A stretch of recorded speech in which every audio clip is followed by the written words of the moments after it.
Bueno, varias cosas de las que yo iba a mencionar, ya las mencionó él, así que trataré de ser breve. La figura del presentador tiene que ser breve para que hable el verdadero protagonista de esta tertulia. Tengo hoy el grato honor de presentar a un colega muy joven, tan joven que ha nacido en 1988. Juventud que no obstante ya tiene y da serias muestras de madurez y ya da frutos. Efectivamente, Andrés MacLean viene desde hace varios años ganándole al tiempo.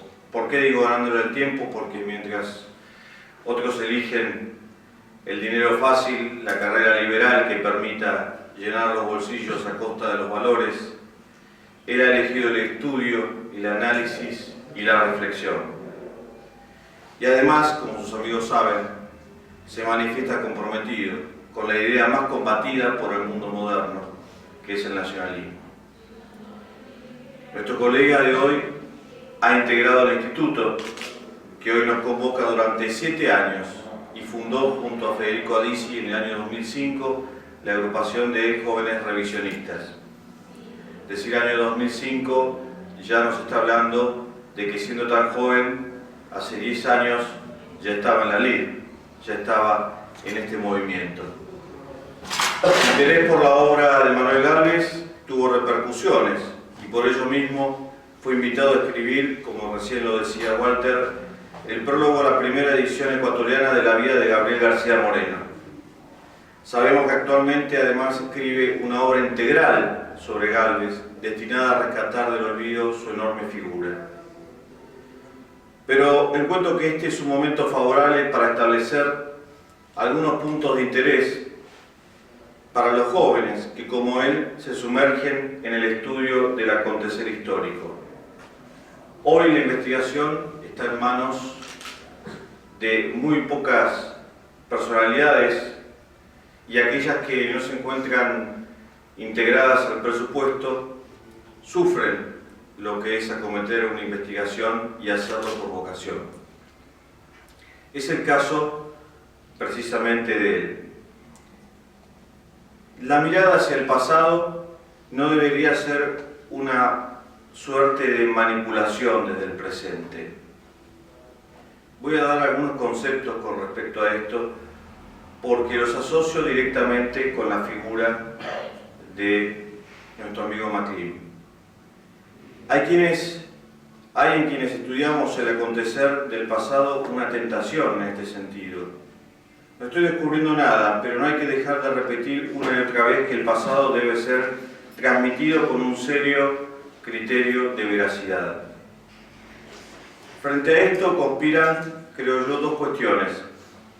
La primera es caer en una suerte de dialéctica. Las cosas son blancas o negras, pro o anti, positivas o negativas, buenas o malas.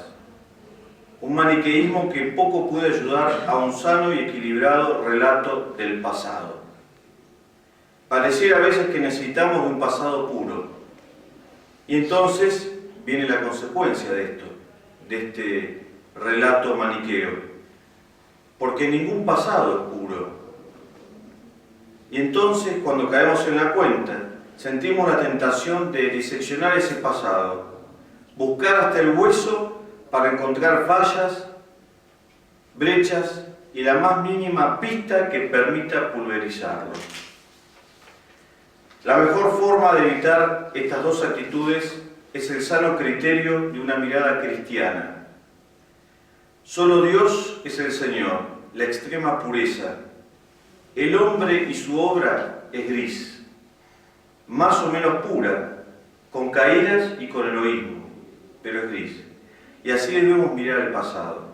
Es un criterio de equilibrio que nos parece advertir que no presentamos, y nos parece advertirlo desde temprano, siendo tan evidente su primera juventud. Auguramos que su obra, que comienza a conocerse, resulta prometedora. Más aún si tenemos en cuenta que el centro de su estudio tiene como objetivo el rescate de figuras de extraordinaria importancia, solo ignoradas en un país que sigue sufriendo un estado de dominio semicolonial. Hasta acá llego, queremos escucharlo a él, así que muchas gracias.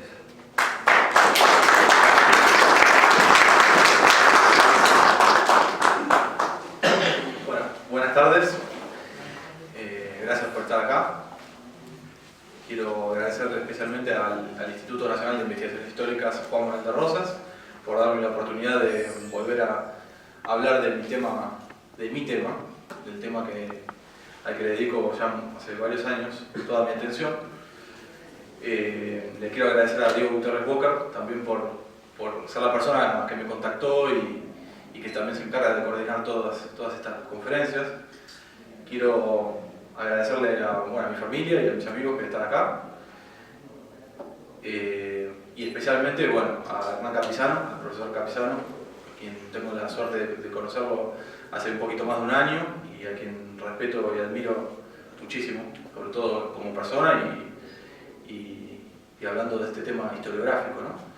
Es autor de un libro muy bueno sobre la Alianza Libertadora Nacionalista, entre otros, y ese es el que yo quiero destacar y también darse a conocer a ustedes si lo quieren conocer.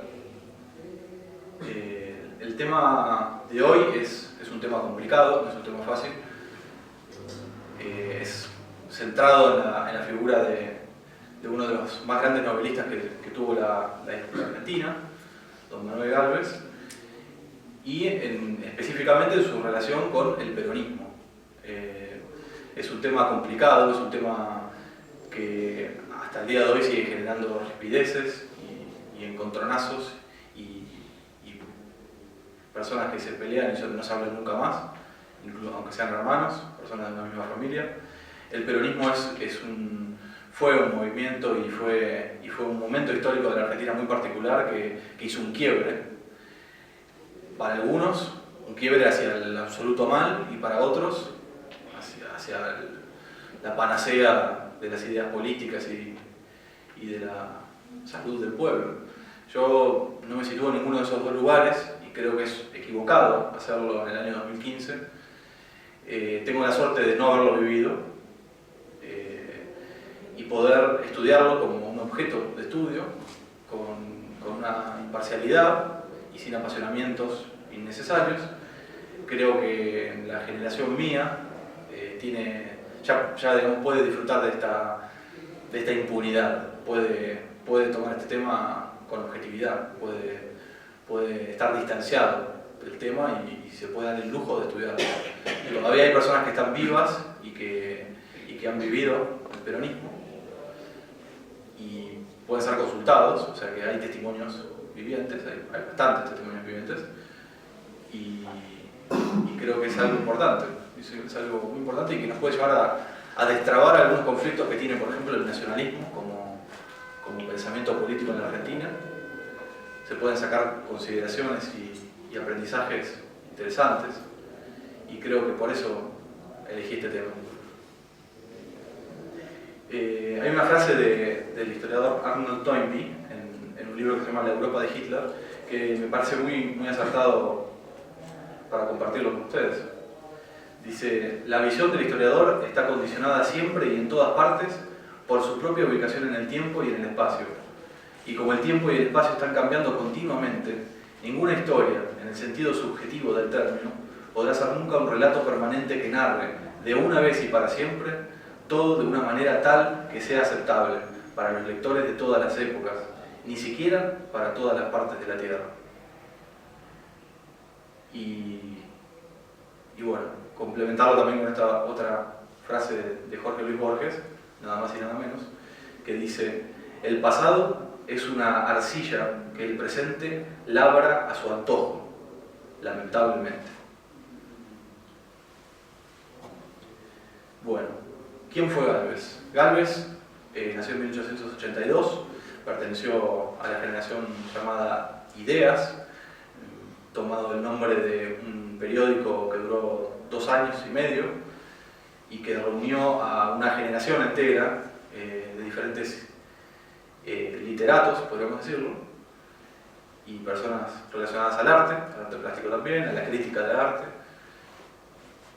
Y funcionó, este diario funcionó en 1903 hasta 1905, y poco que pasó desapercibido, los historiadores de la literatura lo ignoran, lo dejan de lado, no le dan importancia, le restan importancia. Pero yo creo que todos esos personajes que actuaron en esa generación son muy rescatables, y es muy interesante el cambio de época que hubo también. Hubo un quiebre también en esa época, con esa generación en particular. Manuel Gálvez es ante todo un católico, y después un novelista, y en tercer lugar un historiador. Es en ese orden que hay que entenderlo, si no, no se entiende su obra. Sus ideas políticas se pueden tomar de sus ensayos, de sus libros de historia, pero él se destacó principalmente como un novelista de ambiente histórico. Ese tipo de novelas que hoy en día siguen estando de moda, quizás con otros autores, lógicamente, pero que son retratar un ambiente, pintar toda una época real que existió, y ya utilizando elementos propios de la historiografía, y complementarios con una historia de ficción, que puede ser una historia de amor, una tragedia, en fin. En esto se destacó Gálvez. Hay por lo menos 3 novelas que me puedo acordar ahora, que son las más importantes, novelas de ambiente histórico, y que tienen que ver con esta charla de hoy, que son Hombres en Soledad, El Una y la Multitud, y Tránsito Guzmán. Tránsito Guzmán específicamente es una novela en la que no vamos a ahondar digamos, pormenorizadamente, pero es la novela que se puede considerar de alguna manera la novela del antiperonismo. Es la novela en la que Gálvez, como escritor, retrató la época y de alguna manera expresó un descontento con unas ilusiones que se habían caído hasta el piso. Y ahora vamos a entender por qué.